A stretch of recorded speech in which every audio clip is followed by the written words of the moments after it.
Estamos de volta, então, com a nutricionista Marlova Rodrigues, que vai continuar nos orientando sobre como proceder na alimentação para quem tem diabetes. Então, Marlova, os cuidados com a alimentação acima dos 60 anos, para quem tem acima dos 60 anos, é diferente? Tem alguma coisa especial? É igual? Como é que a gente tem que escolher uma alimentação mais balanceada para quem tem acima dos 60? O diabetes tipo 2 ele aparece mais, né, em pessoas acima de 40 anos. Infelizmente hoje tem essa tendência em jovens, em crianças. Mas então qual o cuidado maior que a gente tem com a alimentação? Falando, tendo diabetes tipo 2 ou até mesmo não tendo. Com o passar do tempo, principalmente após os 60 anos, a alimentação ela começa a ficar muito monótona.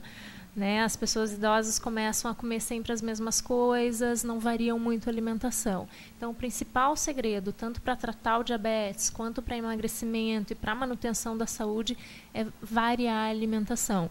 Com tudo aquilo que a gente comentou, alimentos integrais, frutas, verduras. E é claro, né, cada ano que passa a gente tem que comer menos, né, cuidando sempre a quantidade, mas a variedade é o segredo. E a gente estava falando antes também sobre a relação do diabetes e do zumbido, que algumas pessoas com diabetes podem ter zumbido por uma decorrência dessa alteração metabólica. Mas aspectos na alimentação também influenciam o aparecimento de zumbido. Queria que tu falasse um pouco mais para nós dessa relação do zumbido com a alimentação. Exatamente. Na verdade, o zumbido é uma coisa difícil de ser não tratado, né? Porque são muitas causas, mas pessoas que têm o diabetes, é muito frequente isso do zumbido pela alteração tanto de hiperglicemia, quando a glicemia está muito alta, quanto ela está muito baixa. Mas falta de alguns minerais como o magnésio, que é bem comum, o zinco também causam esses zumbidos que a gente tem que estar de olho, que é um sintoma bem forte. Então, quem tiver em casa zumbido e diabetes, pode consultar seu médico para dosar esses minerais. Sim, sim. E principalmente a glicemia, porque ela não deve estar bem controlada. É um sinal de que alguma coisa não vai bem no nosso corpo, né? E quanto às crianças, a gente estava conversando sobre o diabetes tipo 1, que a pessoa já nasce com ele, bebezinho, mas vai ser diagnosticado um pouco mais tarde, que é mais difícil em bebês. Só que, além do diabetes tipo 1 que já nasce, tem o tipo 2 que é influenciado pela alimentação. Então, aquelas mães que acham que o leite é fraco, que dão mingauzinho, o bebê tem 3, 4 meses, dão mingau para reforçar, ou um pouco mais velhas, elas dão alimentos com mais farinha, mais gordurosos, porque acham que a alimentação não está adequada. Gente, isso realmente é um perigo. Claro que muitas vezes a criança precisa de um aporte maior de calorias, de nutriente, mas isso sempre tem que ser avaliado. Porque isso são o quê? São alimentos só com energia, que vão em excesso, vão virar o quê? Vão virar açúcar. E esse açúcar no organismo vai gerar um excesso de peso até na criança, que hoje a gente sabe que crianças, que bebês, né, com excesso de peso, com certeza vão virar adultos ou adolescentes com excesso de peso ou com essa tendência. E uma das coisas principais, criança não tem paladar para o doce. Então a gente não tem que acrescentar açúcar. Quanto mais tardar a apresentar o açúcar para a criança, melhor. Ela não tem esse paladar. Então, cuidar muito com coisas que tenham xarope de milho, que é muito comum em alimentos infantis, o xarope de milho, que é um açúcar de altíssimo índice glicêmico. Então, evitar isso com crianças. E quando for usar algum suplemento alimentar para a criança, procure o pediatra, procure a nutricionista para ver se realmente tem essa necessidade. Porque muitas vezes as mães ficam preocupadas, mas não tem a necessidade. A criança tem o ritmo dela, tá crescendo bem, então não tem muitas vezes a necessidade. Que importante isso, porque acho que toda mãe olha para o seu filho e precisa de uma vitamina.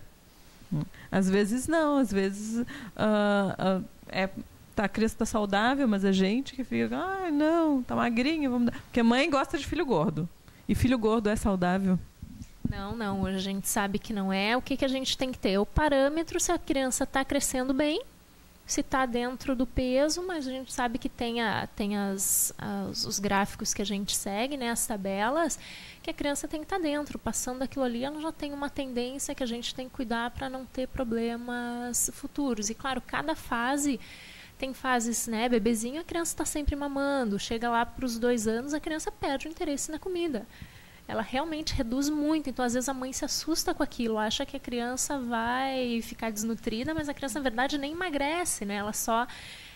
o metabolismo dela muda um pouco porque ela começa a observar o mundo e perde o interesse na comida, mas é absolutamente normal essa fase de 2, 3 anos a criança diminuir bastante o apetite. E a gente estava conversando também antes sobre a tendência. Todo mundo diz, tem tendência a engordar, ou já nasceu assim, gosta mais de bobagem. E eu tenho o exemplo das minhas 2 filhas. Uma nasceu vegetariana, ela não gosta de carnes, tentou dar vários, de repente ela não gosta porque não conhece, vamos temperar diferente, vamos botar diferente. Não gosta. E a outra que é todo ao contrário. Ela come bastante, ela tem 1 ano, uma tem 5, a primeira, que é vegetariana, e a segunda tem 1 ano. E ela não pode ver doce, não pode ver refri, a gente não dá, mas tem avó, tem tio. Então é complicado.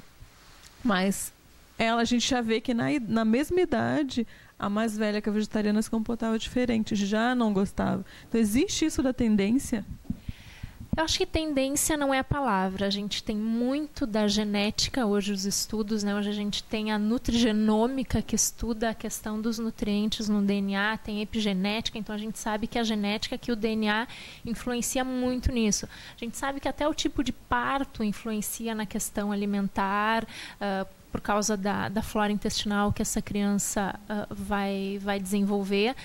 Muito também da questão da amamentação, do que a mãe consumiu, como é que foi o gosto daquele leite. Então, algumas tendências, a criança gostar mais do doce, mais do salgado, porque as papilas gustativas estavam se formando a partir daí.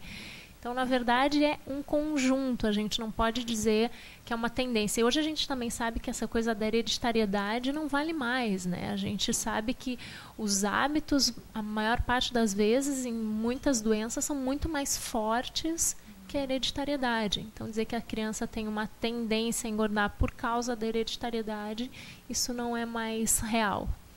E quais as diferenças, então? Que interessante, porque... a amamentação quer dizer que a mãe, os alimentos que a mãe ingere, vão ter influência no tipo de papila gustativa que a criança vai formar. E quais as diferenças também do parto cesáreo para o parto natural? Sim, a questão do parto. A gente sabe que a parto natural, a criança tem contato com toda a microbiota da mãe. Então, a criança vai desenvolver a sua microbiota de uma maneira diferente. O sistema imunológico das crianças que nascem por parto normal, ele é mais reforçado do que nascem por cesárea. Muitas vezes tem uma linha que até já no nascimento já dá os probióticos para a criança que nasce por cesárea, para não ter tanto esse déficit, né, na flora intestinal.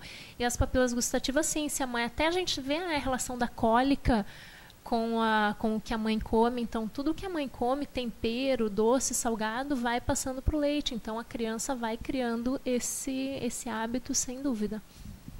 Acho que foi muito importante. A gente fica aqui, então, com as dicas da doutora Marlova.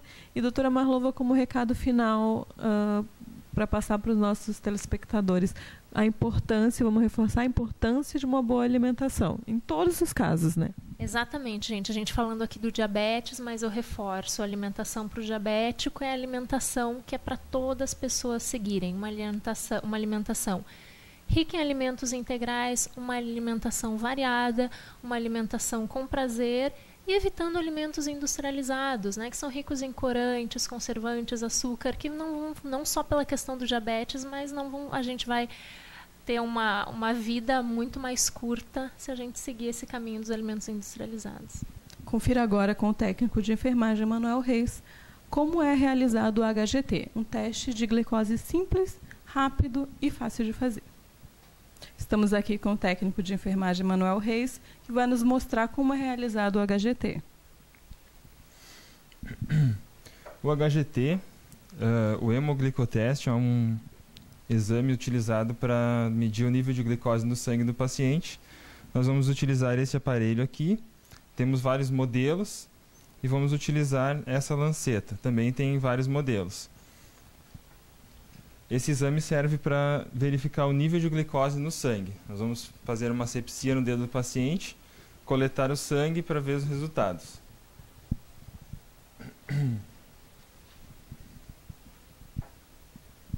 Primeiro uma asfixia.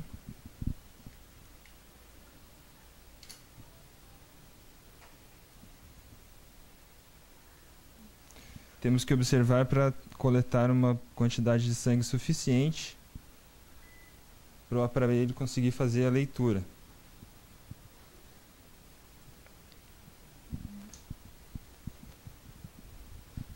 (121), dependendo do paciente, claro, é considerado um exame normal.